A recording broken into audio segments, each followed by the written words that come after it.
صلی اللہ علیہ وسلم۔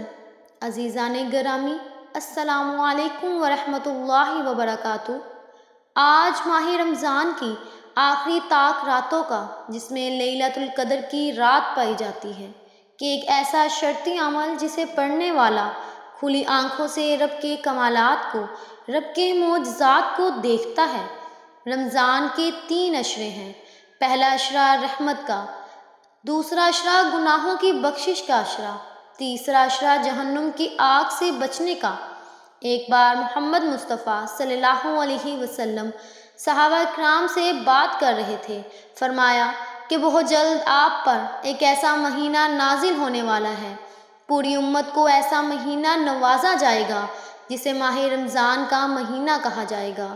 اس مہینے میں تمام جنت کے دروازے کھول دیے جاتے ہیں، دوزخ کے دروازے بند کر دیے جاتے ہیں، تمام سرکش جنات کو، شیاطین کو قید کر لیا جاتا ہے۔ رب کعبہ کے پیارے محبوب نے فرمایا، اس مہینے میں ایک رات ایسی موجود ہے جسے لیلۃ القدر کی رات کہا جاتا ہے۔ اس رات کی فضیلت و برکت 1000 راتوں سے بہتر ہے۔ بہترین ہے اس رات میں ایک نیکی کا ثواب 70 گنا زیادہ بڑھا دیا جاتا ہے۔ آخری اشرے میں اس رات کو تلاش کیا جائے۔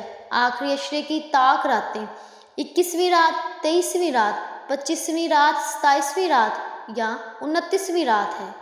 لیلۃ القدر پائی جائے گی۔ جو بندہ لیلۃ القدر کو پا لیتا ہے، اس رات کی عظمت کے مطابق مالا مال ہو جاتا ہے۔ اس رات میں کروڑوں مانگنے والا میرا رب کروڑوں نہیں، اربوں نہیں، لامحدود کو رزق اور دولت سے نواز دیتا ہے۔ اگر آپ کی کوئی حاجت ہے جو سالوں سے پوری نہ ہو رہی ہو، آپ کا کوئی مقصد ہے یا کسی نے کسی رکاوٹ کی وجہ سے اٹک جاتے ہیں، آپ کا کوئی کام صدیوں سے پھنسا ہوا ہے، آپ کے گھر میں بے سکونی ہے، بے برکتی ہے، لڑائی جھگڑے رہتے ہیں، میاں بیوی میں محبت کی کمی ہے، لڑائی جھگڑا ہے، آپ ماہ رمضان کی لیلۃ القدر کی رات میں سبحان اللہ والحمد للہ ولا الہ الا اللہ واللہ اکبر کو بتائیے، طریقے کے مطابق پڑھ کر دیکھیے، انشاءاللہ نافرمان اولاد فرما بردار ہو جائے گی، نافرمان شوہر سیدھے راستے پر آ جائے گا، مقروض وہ قرض داروں کے قرض اتر جائیں گے، بیٹیوں کے بہترین رشتے ہو جائیں گے، بے روزگاروں کو روزگار مل جائے گا، بے اولادوں کو اولاد مل جائے گی۔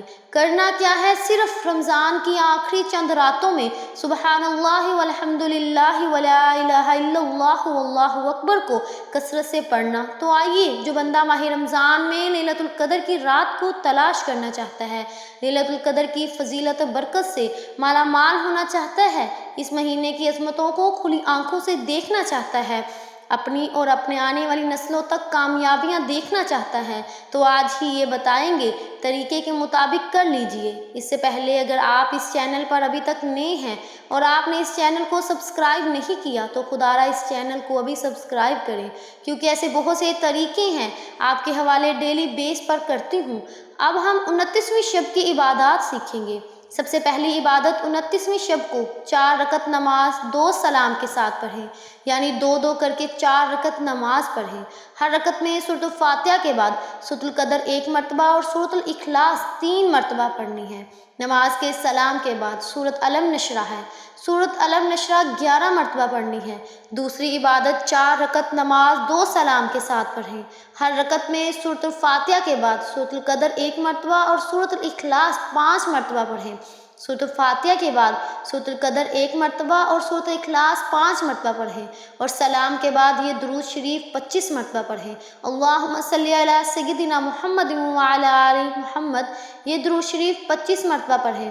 حضرت عبادہ رضی اللہ تعالیٰ عنہ نے نبی کریم صلی اللہ علیہ وسلم سے روایت کیا ہے کہ شب قدر کے بارے میں آپ صلی اللہ علیہ وسلم نے ارشاد فرمایا، رمضان کے آخری اشرہ کتاب راتوں میں ہے، یعنی طاق راتوں میں ہے۔ 25ویں، 23ویں، 21ویں، 29ویں یا رمضان کی آخری رات جو شخص ایمان کے ساتھ ثواب کی نیت سے اس رات میں عبادت کرے، اس کے پچھلے سب گناہ معاف ہو جاتے ہیں۔ اس رات کی علامتیں یہ ہیں کہ وہ رات کھلی ہوئی چمکدار ہوتی ہے، صاف شفاف، نہ زیادہ گرم نہ زیادہ ٹھنڈی، بلکہ معتدل، گویا کہ اس میں انوار کی کثرت کی وجہ سے چاند کھلا ہوا ہے۔ اس رات میں صبح تک آسمان کے ستارے شیاطین کو نہیں مارے جاتے۔ نیز اس کی علامتوں میں سے یہ بھی ہے کہ اس کے بعد کی صبح کو آفتاب بغیر شروع کے طلوع ہوتا ہے، یعنی بالکل ہموار ٹیکا کی طرح ہوتا ہے، جیسا کہ 14ویں رات کا چاند۔ اللہ تعالیٰ نے اس دن کے آفتاب کے طلوع کے وقت شیطان کو اس کے ساتھ نکلنے سے روک دیا ہے۔ حضرت عائشہ رضی اللہ تعالیٰ عنہ نے حضور پاک صلی اللہ علیہ وسلم سے پوچھا کہ یا رسول اللہ، اگر مجھے شب قدر کا پتہ چل جائے تو کیا دعا مانگوں؟ تو حضور پاک نے یہ دعا ارشاد فرمائی کہ اللہ سے مغفرت کی دعا کرنا چاہیے۔ بے شمار لوگ یہاں کہہ رہے ہیں کہ بھئی رمضان شریف جا رہا ہے، کچھ بتائیں ہم کو کہ آج کی رات ہم کو کیا کرنا چاہیے۔ اللہ رب العزت کا احسان عظیم کہ امیر رمضان ختم نہیں ہوا، بلکہ آج بھی ایک متوقع پاک رات ہو سکتی ہے۔ ویسے تو خیر لوگوں نے ابھی صرف خوشیاں منانی شروع کر دی ہیں کہ عید سر پر ہے، وہ بات ختم ہو، وہ بات بالکل ٹھیک، لیکن عزیز دوستو، یہ جاتی رمضان میری آپ سے گزارش ہے کہ اس کے بارے میں اتنی بھی غفلت نہ ہو۔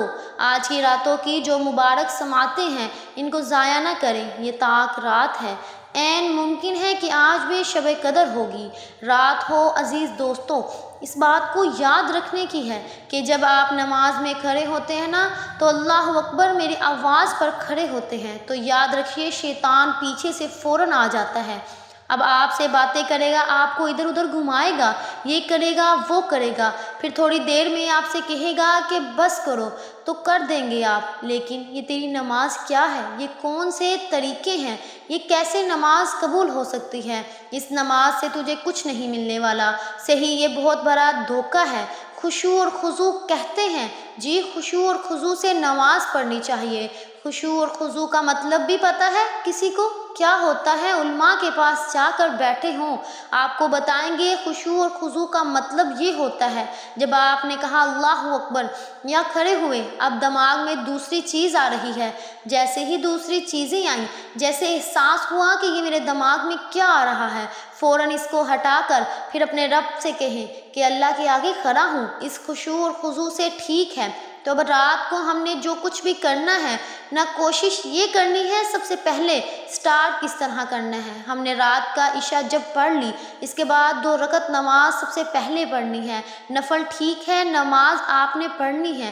اب یہ 2 رکعت نماز پڑھنے کا کیا مطلب ہوا کہ جس کی 2 رکعت نماز ہے، آج اگر لیلۃ القدر کی رات ہوئی اور کسی نے 2 رکعت نماز اس لیلۃ القدر کی رات میں پڑھ لی، اس کو لیلۃ القدر مل گئی، لیلۃ القدر مل گئی۔ اس کا مطلب معلوم کیا ہے؟ 1000 مہینوں کی عبادت کا ثواب اس کے نامہ اعمال میں لکھ دیا گیا ہے۔